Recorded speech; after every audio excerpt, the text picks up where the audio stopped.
We have a chair, blocks, a bolster, and a rolled up yoga mat.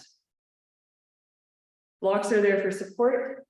Bolster or blanket will be for underneath your back knee. And then you can also use a rolled up yoga mat. We'll need that later on. Bring the chair forward and start facing the chair. Then we're going to take our left leg and lunge it forward, just to the outside edge of the foot of the chair. Sure, you can all see that. Perfect. That right leg then, as we lean ourselves forward, is going to walk back in space. So we're finding a dragon lunge here. You're welcome to lift the knee, place a bolster below it. It's a much more intense pose that way. And then untuck the toes. So you can pop some blanket or some support underneath that back knee, because again, we're going to be here for a little while. I have a doubled up yoga mat, so I have extra cushioning here. And then arms can come on to the chair. So start to find your position here. We're looking to have that left ankle farther forward than the knee. So starting the timer now. And then we'll sink the hips forward.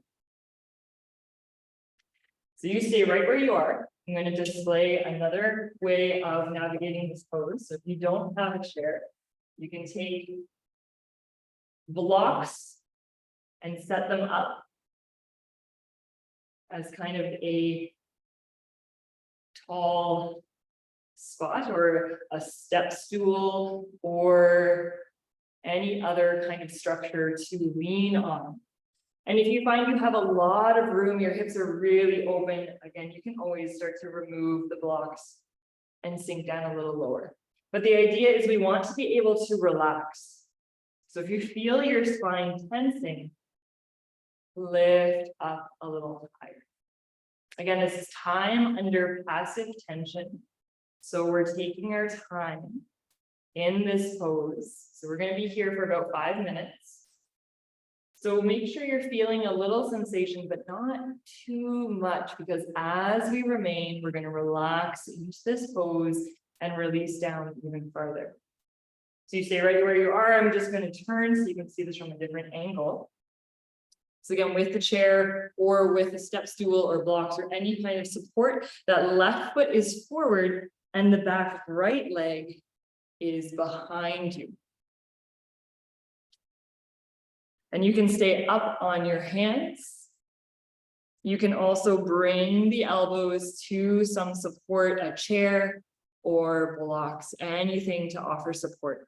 Now take notice of that left leg. It's in lateral rotation, so it's coming out and a little diagonal from the body. It's not directly forward. Additionally, that front left foot might find a lateral rotation, and it can move all the way out to a 45-degree angle even. It can be farther forward. There's no distinct right or wrong here, but we are opening up through the hip flexor on the left side of the body. So allow yourself to be supported. And so we talked about time under passive tension. And again, we come back to the next principle where we are relaxed. So we're releasing our muscles. We're trying to soften the body down, ease our tension out.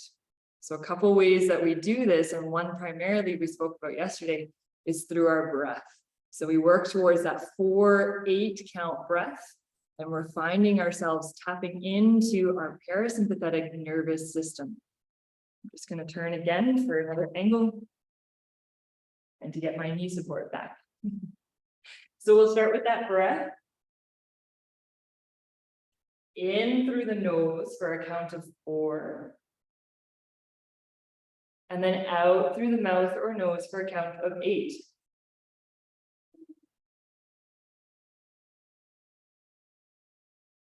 Finding that ha-like sound as you exhale. So inhale through the nose and exhale through the mouth. The reason we encourage in this particular exercise and hold exhaling through the mouth is because it allows us to relax even more. There's a physical sensation to it, and you can even add a verbal ha as you exhale, if that is nice and comfortable for you.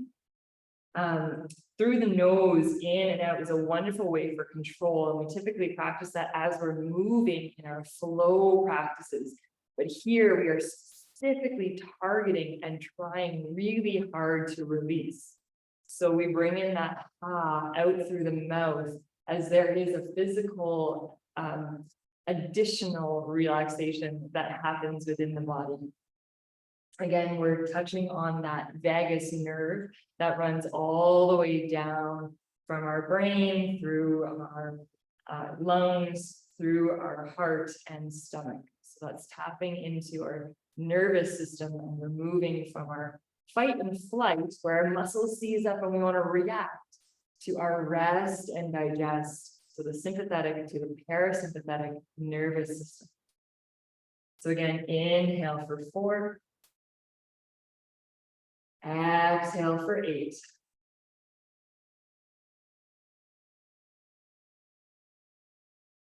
Inhale for 4. Exhale for 8.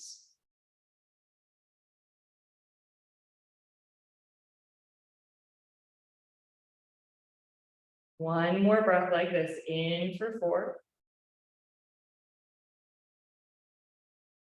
And exhale out for 8.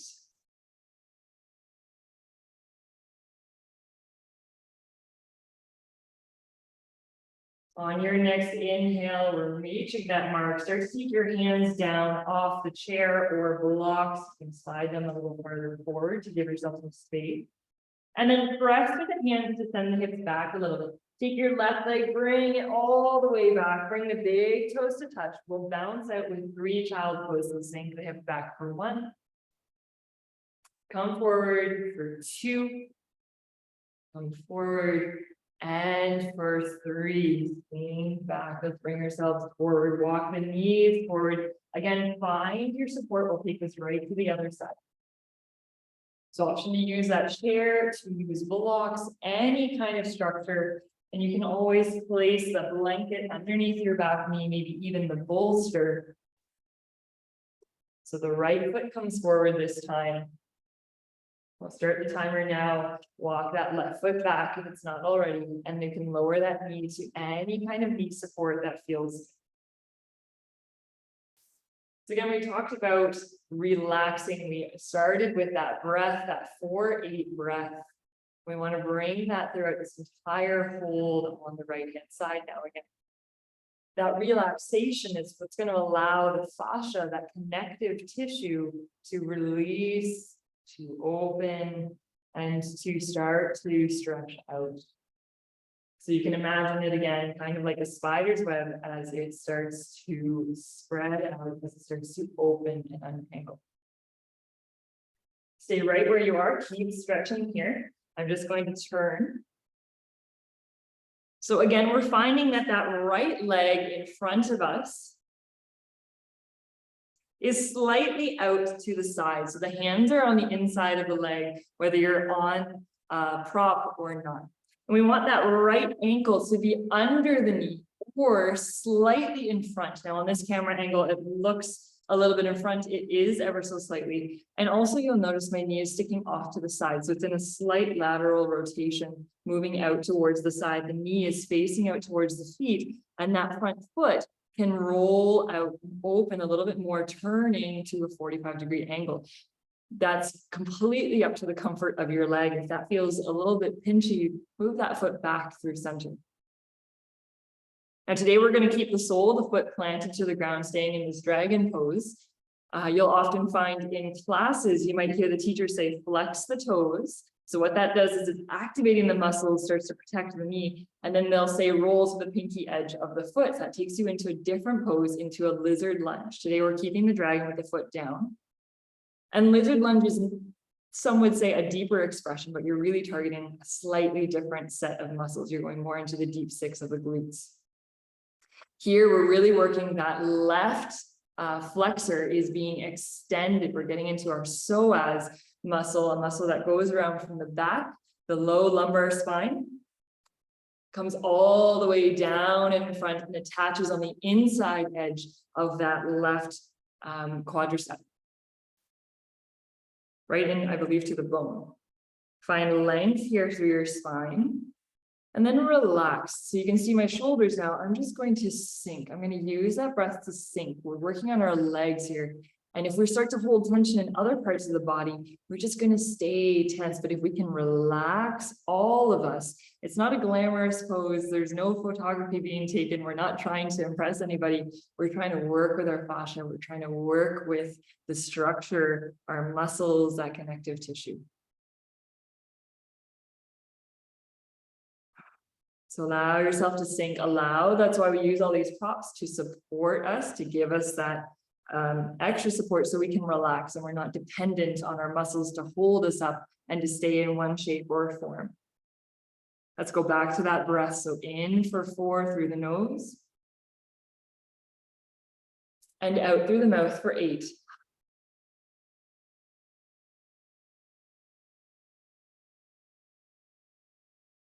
In through the nose for 4. Out through the mouth for 8.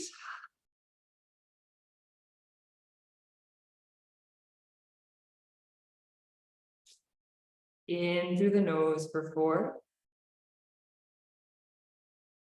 Out through the mouth for 8. Really work on relaxing the body.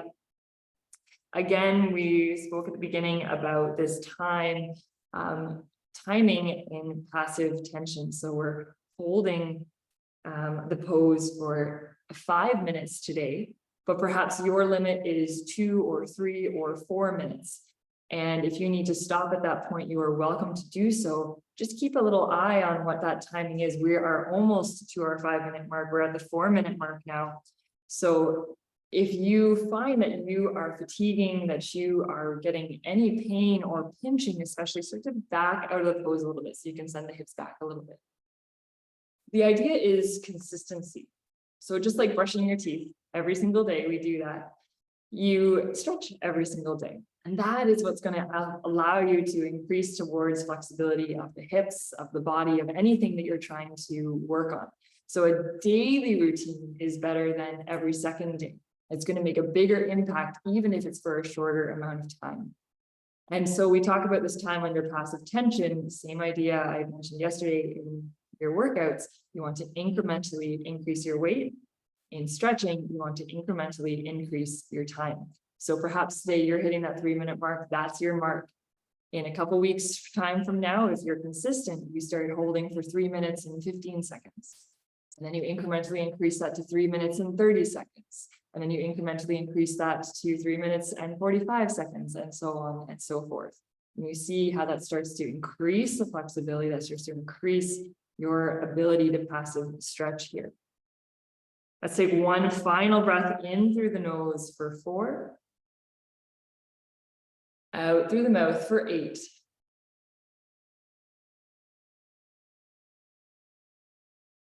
Then slowly press into the hands. Really try to take the weight off the legs. Bring that right leg back. Let's find that child's pose. Pose together, knees can be wide.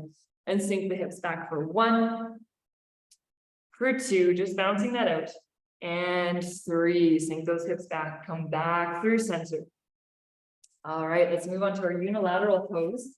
So move the chair off to the side. Can move the bolster off to the side. We're going to take our rolled up yoga mat or 2 blocks. And you can place the blocks on their lowest setting to start, about a fist distance apart. If you have a yoga mat, you can place that yoga mat down, rolled up on the side. And if you have a bolster, you can even start with that. So I'm going to demonstrate all 3. They're slightly different heights. So let's start with the blocks. Come to stand in front, place your heels up onto the blocks. So we're right on our toes and the heels are on the blocks. Hopefully you can see that clearly.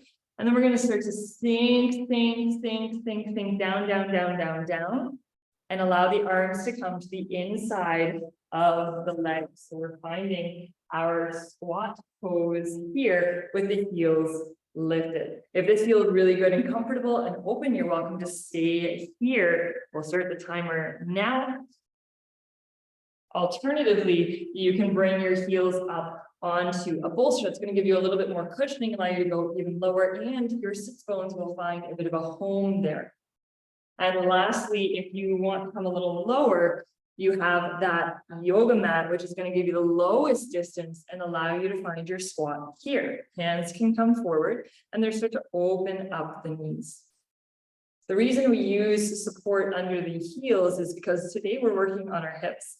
We'll be here for about 5 minutes and our ankles are suddenly coming along for the ride. We're suddenly getting this intense dorsiflexion through the ankles. And so if you stay here for the 5 minutes flat foot, which you are more than welcome to do, you're also going to get a great ankle stretch. But we want to focus on our hips and give ourselves some support against that. We can find that relaxation. Always looking to ease and soften. And again, if you are finding you're really rounding and you are really struggling with this pose, so stay right where you are unless you are finding this applicable, you can take one of those blocks on its second highest setting. And then lower your hips onto that. And you can even find some heel support. So there's lots of different options to make sure that you are supported here so that you can stay in this deep squat. Humans used to eat like this all the time. We used to sit like this all the time. And in fact, in many Eastern countries, you'll still find that this is common practice.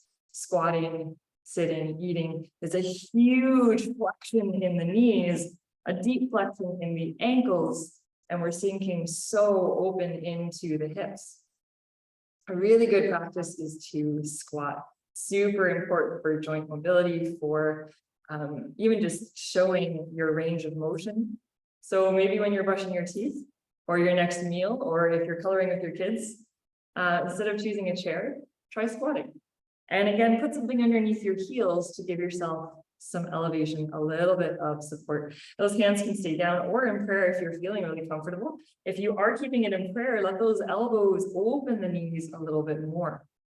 If you're keeping your arms down, do keep pressing out towards the knees.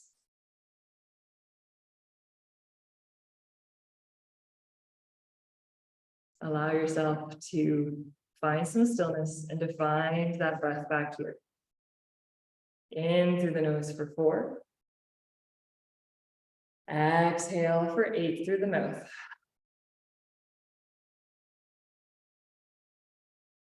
In through the nose for 4. Exhale through the mouth.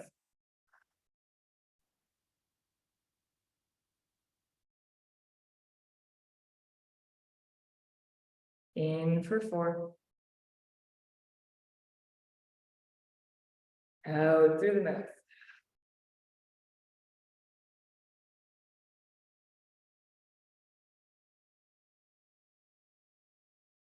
Our hips here being in deep flexion, starting to work into our internal muscles, working on the adductors of the legs, of the hips.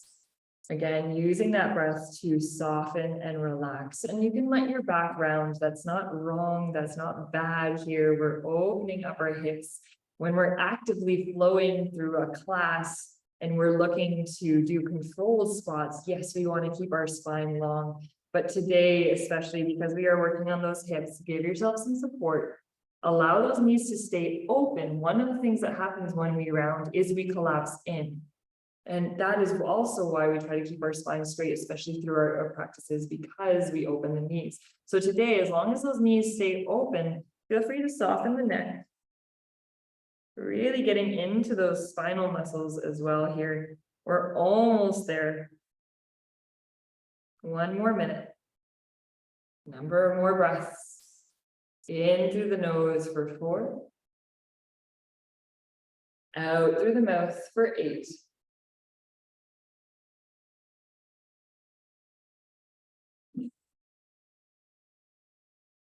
In through the nose for 4. Out through the mouth for 8.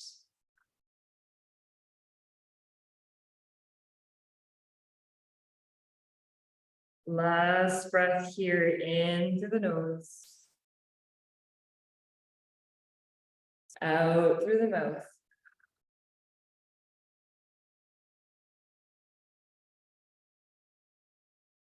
Then slowly bring your hands forward in front of you. Walk them forward, bring the knees to the ground carefully, bring the big toes to touch, bounce back for 1, for 2, and for 3. Bring yourself up onto your knees, give yourself a little pat on the inside and outside just to release that even more. Right up into the hip creases, and then release yourself. Thank you so much for joining me.